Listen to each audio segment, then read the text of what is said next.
Hello दोस्तों, नमस्कार। आप सभी का बहुत बहुत स्वागत है आपके अपने चैनल टीचिंग क्लासेस विद नीलम में।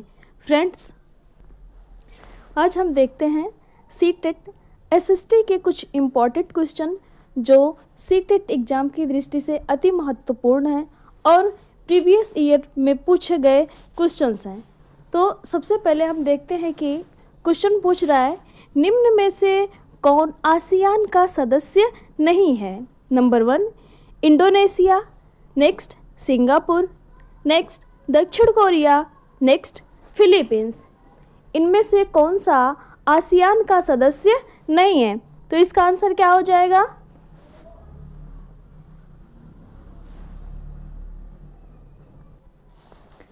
दक्षिण कोरिया।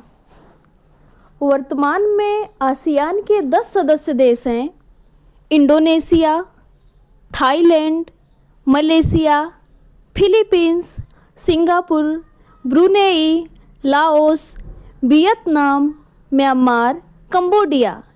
इनमें से दक्षिण कोरिया आसियान का सदस्य देश नहीं है।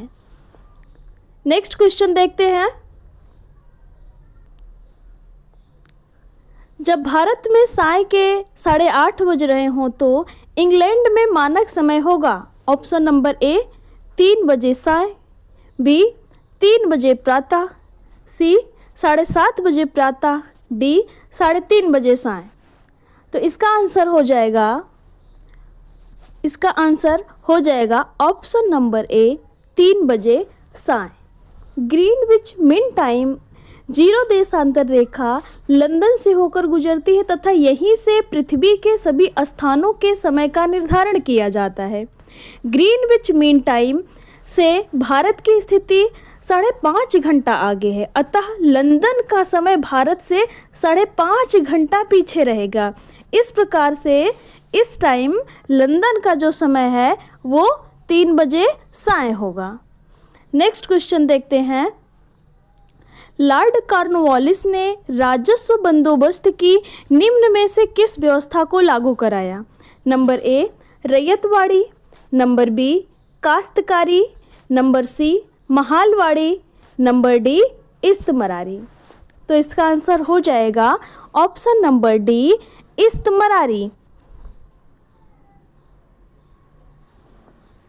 लॉर्ड कॉर्नवालिस ने बंगाल में राजस्व व्यवस्था की अस्थायी बंदोबस्त लागू किया। इसे जमींदारी व्यवस्था या इस्तमरारी व्यवस्था कहते हैं।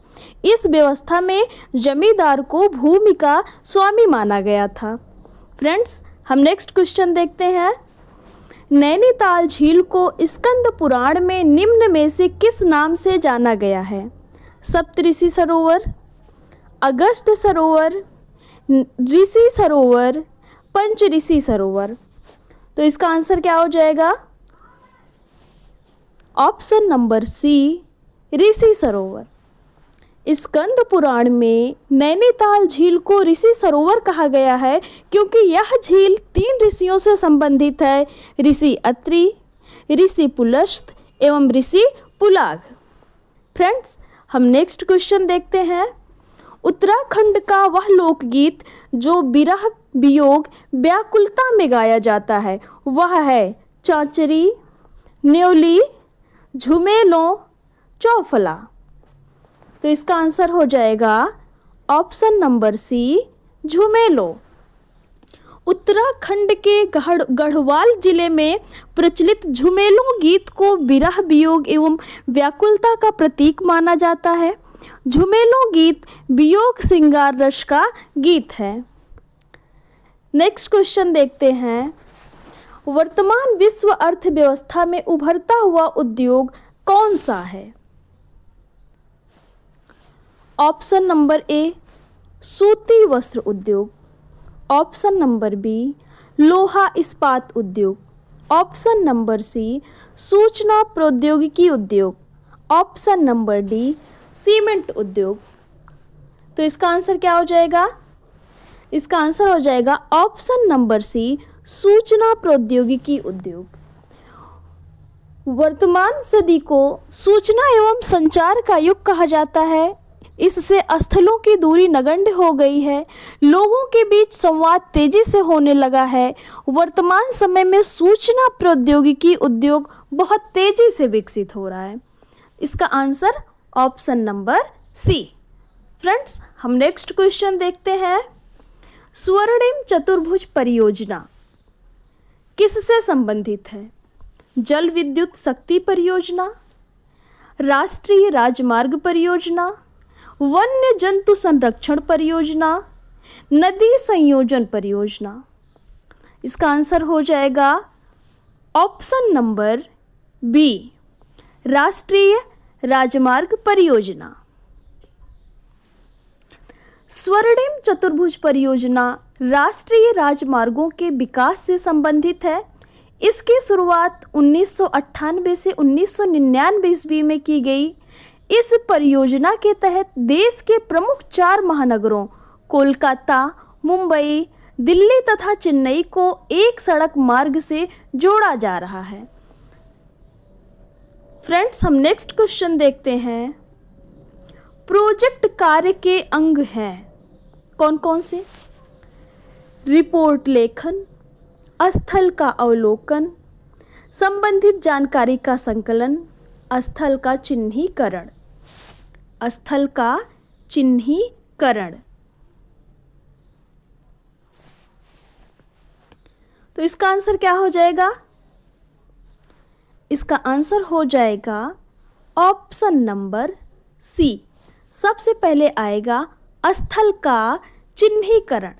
यदि हम किसी भी चीज़ को स्टार्ट करते हैं तो सबसे पहले उस चीज़ को हम चिन्हित करेंगे। यदि हमें किसी विषय पर कार्य करना है तो हम उस विषय को सबसे पहले चिन्हित करेंगे। नंबर 2 आएगा इसमें स्थल का अवलोकन करना। नंबर 3 आएगा संबंधित जानकारी का संकलन करना। और नंबर 4 आएगा रिपोर्ट लेखन। तो इसका आंसर हो जाएगा ऑप्शन नंबर सी 4, 2, 3, 1। फ्रेंड्स, हम नेक्स्ट क्वेश्चन देखते हैं। छात्रों में सृजनात्मकता का निर्माण करने के लिए आप क्या करेंगे? छात्रों को कक्षा में पढ़ाएंगे, छात्रों को गृह कार्य देंगे, छात्रों को प्रोजेक्ट कार्य देंगे, नवाचार संबंधी कार्य देंगे। इसका आंसर क्या हो जाएगा? तो इसका आंसर हो जाएगा ऑप्शन नंबर सी, छात्रों को प्रोजेक्ट कार्य देंगे। यदि बच्चों में क्रिएटिविटी को बढ़ाना है, सृजनात्मकता का निर्माण करना है, तो प्रोजेक्ट कार्यों के सहयोग से छात्रों में सृजनात्मकता का विकास किया जा सकता है। क्यों? क्योंकि इस कार्य में छात्र सभी प्रकार की गतिविधियों को करने के लिए स्वतंत्र होते हैं जो उस कार्य से रिलेटेड होती हैं। नेक्स्ट क्वेश्चन हम देखते हैं। गांधार कला। गांधार कला पर किस विदेशी कला का प्रभाव है? गांधार कला पर किस विदेशी कला का प्रभाव है? मिस्र का, चीनी का, रोमन का, यूनानी का? फ्रेंड्स, इसका आंसर हो जाएगा ऑप्शन नंबर डी, यूनानी। गांधार कला कुषाण शासन काल में विकसित हुई। इस समय यूनानी समाज का संपर्क भारतीय समाज से था, इसलिए यूनानी प्रभाव गांधार कला एवं स्पष्ट दिखाई देती है। यूनानी प्रभाव गांधार कला पर स्पष्ट दिखाई देता है। गांधार कला में निर्मित मूर्तियों का रूपांकन तथा विषय वस्तु यूनानी आधारित होने लगी थी। फ्रेंड्स, हम नेक्स्ट क्वेश्चन देखते हैं।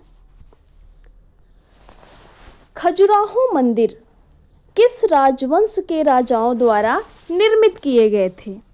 ऑप्शन नंबर ए, राजपूत वंश के, ऑप्शन नंबर बी, चोल वंश के, ऑप्शन नंबर सी, चंदेल वंश के, ऑप्शन नंबर डी, पल्लव वंश के। फ्रेंड्स, इसका आंसर क्या हो जाएगा? तो इसका आंसर हो जाएगा ऑप्शन नंबर सी, चंदेल वंश के। चंदेल वंश के द्वारा खजुराहो मंदिर का निर्माण किया गया। इस वंश के प्रमुख शासक निम्न थे, जो कि सबसे पहले गंड आते हैं, फिर धंग आते हैं, फिर उनके बाद यशोवर्मन आते हैं। नेक्स्ट क्वेश्चन देखते हैं, इल्तुतमिश किस वंश का शासक था? इल्तुतमिश किस वंश से संबंधित था? सैयद वंश से, खिलजी वंश से, गुलाम वंश से, लोदी वंश से? फ्रेंड्स, इसका आंसर हो जाएगा ऑप्शन नंबर सी, गुलाम वंश। इल्तुतमिश गुलाम वंश से संबंधित था। इल्तुतमिश इल्बरी तुर्क गुलाम वंश का वास्तविक संस्थापक माना गया है। सबसे पहले तो ये कुतुबुद्दीन ऐबक का गुलाम था। पहले ये कुतुबुद्दीन ऐबक का गुलाम था। इल्तुतमिश का शासनकाल 1210 से 1236 ईस्वी तक था। 1210 से 1236 ईस्वी तक। फ्रेंड्स, हम नेक्स्ट क्वेश्चन देखते हैं, सत्यमेव जयते किससे लिया गया है? हितोपदेश से, ऋग्वेद से, मुंडक उपनिषद से, महाभारत से? तो इसका आंसर हो जाएगा ऑप्शन नंबर सी, मुंडक उपनिषद से। भारत का राष्ट्रीय वाक्य सत्यमेव जयते मुंडक उपनिषद से लिया गया है। नेक्स्ट क्वेश्चन देखते हैं, सत्य शोधक समाज के संस्थापक थे डॉक्टर वी.आर. अंबेडकर, नारायण गुरु, ज्योतिबा फुले, दयानंद सरस्वती? इसका आंसर हो जाएगा ऑप्शन नंबर सी, ज्योतिबा फुले। सत्य शोधक समाज की स्थापना प्रसिद्ध समाज सुधारक ज्योतिबा फुले की प्रसिद्ध पुस्तक गुलामगिरी है, जिसमें दलित जातियों के सामाजिक समस्याओं को प्रकट किया गया है। नेक्स्ट क्वेश्चन देखते हैं, निम्न में से कौन सी भारतीय कंपनी बहुराष्ट्रीय कंपनी नहीं है? Tata motors, Ranbaxy, Asian paints? इनमें से कोई नहीं। इसका आंसर हो जाएगा ऑप्शन नंबर डी, इनमें से कोई नहीं। बहुराष्ट्रीय कंपनियां वह कंपनियां होती हैं जो एक से अधिक देशों में वस्तुओं का उत्पादन व उसका व्यापार करती हैं। जो कंपनियां एक से अधिक देशों में वस्तुओं का उत्पादन एवं वस्तुओं का व्यापार करती हैं। टाटा मोटर, रेनबेक्सी एवं एशियन पेंट बहुराष्ट्रीय कंपनियां हैं। फ्रेंड्स, हम नेक्स्ट क्वेश्चन देखते हैं, ISI चिन्ह संबंधित है वस्तुओं की गुणवत्ता से, खाद्य पदार्थों की गुणवत्ता से, आभूषणों की गुणवत्ता से, जीवन मूल्यों की गुणवत्ता से? तो इसका आंसर हो जाएगा ऑप्शन नंबर ए, ISI वस्तुओं की गुणवत्ता से रिलेटेड है। नेक्स्ट क्वेश्चन देखते हैं, विश्व में गन्ने का उत्पादन सर्वाधिक किस देश में होता था? ब्राजील में, भारत में, क्यूबा में, संयुक्त राज्य अमेरिका में? इसका आंसर हो जाएगा ऑप्शन नंबर ए, ब्राजील। विश्व में गन्ने का उत्पादन सबसे अधिक ब्राजील में होता है। उसके बाद दूसरे नंबर पर भारत आता है, फिर उसके बाद तीसरे नंबर पर चीन आता है, फिर उसके बाद चौथे नंबर पर थाईलैंड आता है, फिर लास्ट में पाकिस्तान आता है। नेक्स्ट क्वेश्चन देखते हैं,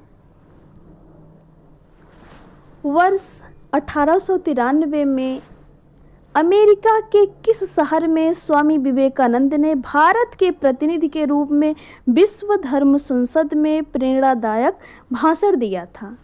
न्यूयॉर्क में, शिकागो में, वाशिंगटन में, कैलिफोर्निया में? फ्रेंड्स, इसका आंसर क्या हो जाएगा? तो इसका आंसर हो जाएगा ऑप्शन नंबर बी, शिकागो।